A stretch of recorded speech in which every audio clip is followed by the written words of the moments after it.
हमारी असली दुनिया के असली आयरन मैन और दुनिया के सबसे क्रांतिकारी आदमी माने जाने वाले एलोन मस्क ऐसे ही इतनी ऊंचाइयों पर नहीं पहुंचे।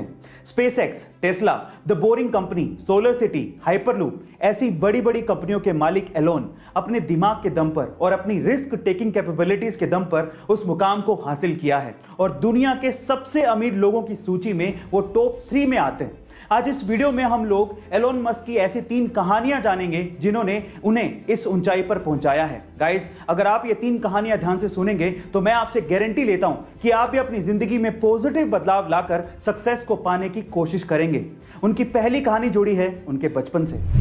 जब एलोन मस्क छोटे थे तो उनके माता पिता का तलाक हो गया था। ऊपर से जिस स्कूल में वो जाते थे उन्हें वहां पर कोई भी पसंद नहीं करता था, उन्हें बुली किया जाता था।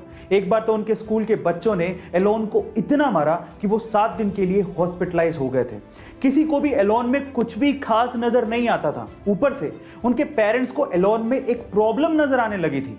जब भी घर वाले एलोन को बुलाते तो उन्हें कुछ सुनाई ही नहीं देता, वो कुछ जवाब ही नहीं देते थे।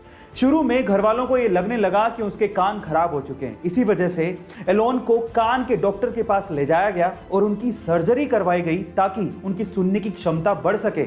लेकिन उसके बावजूद भी घर वाले जब भी बुलाते एलोन कोई जवाब ही नहीं देते।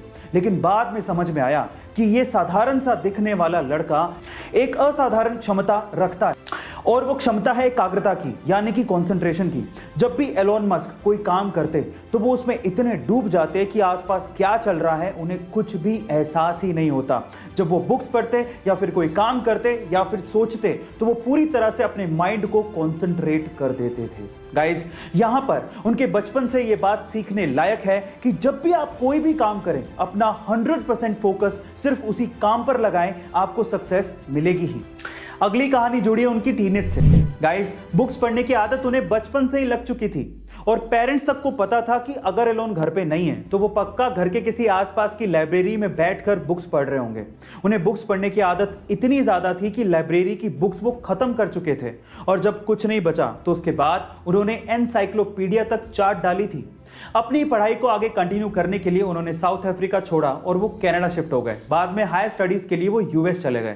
तब यूएस में जॉब्स के क्राइसिस बहुत ज्यादा थे, लेकिन इंटरनेट का क्रेज बहुत बूम पर था। तब उन्होंने अपने भाई के साथ बैठकर इंटरनेट पर कुछ करने की सोची।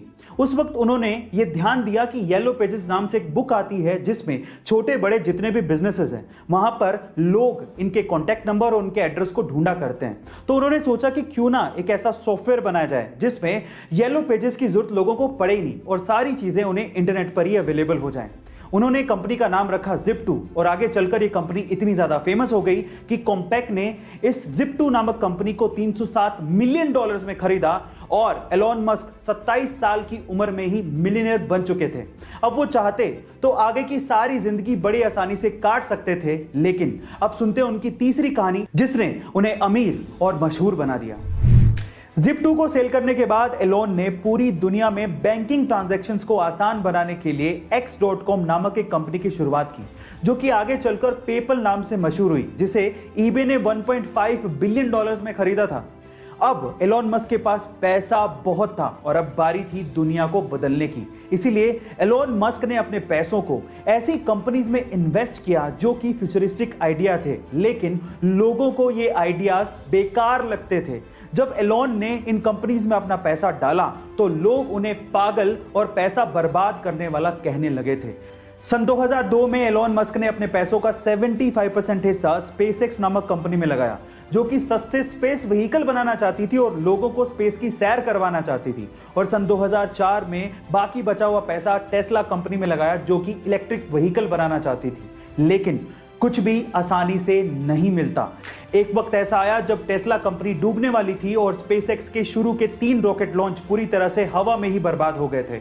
अब एलोन के पास सिर्फ इतना ही पैसा बचा था जिससे या तो वो टेस्ला कंपनी को बचा पाते या फिर स्पेसएक्स के चौथे रॉकेट लॉन्च में खर्च कर पाते। फिर से उन्होंने हिम्मत दिखाई, रिस्क उठाया और अपना पैसा स्पेसएक्स के चौथे रॉकेट लॉन्च में लगाया, जो कि फॉर्चुनेटली सक्सेसफुल रहा और नासा ने तब एलोन मस्क को बैक किया, $1.6 बिलियन की फंडिंग दी। उसके बाद से स्पेसएक्स ने कभी पीछे मुड़ के नहीं देखा और आज स्पेसएक्स दुनिया की टॉप 6 स्पेस एजेंसीज में शुमार है और टेस्ला ने तो एलॉन मस्क को दुनिया का सबसे अमीर आदमी बना दिया है। यहां पर सीखने लायक बात यह है कि अगर आपके आइडियाज पर आपको भरोसा है तो रिस्क जरूर उठाओ, क्योंकि किस्मत भी उसी का साथ देती है जो कि अपने आप पे विश्वास रखता है और रिस्क उठाता है। याद रखो, गिरते हैं सिपे सलार जंगे मैदानों में, वो क्या गिरेगा जो अपने घुटनों पर चले।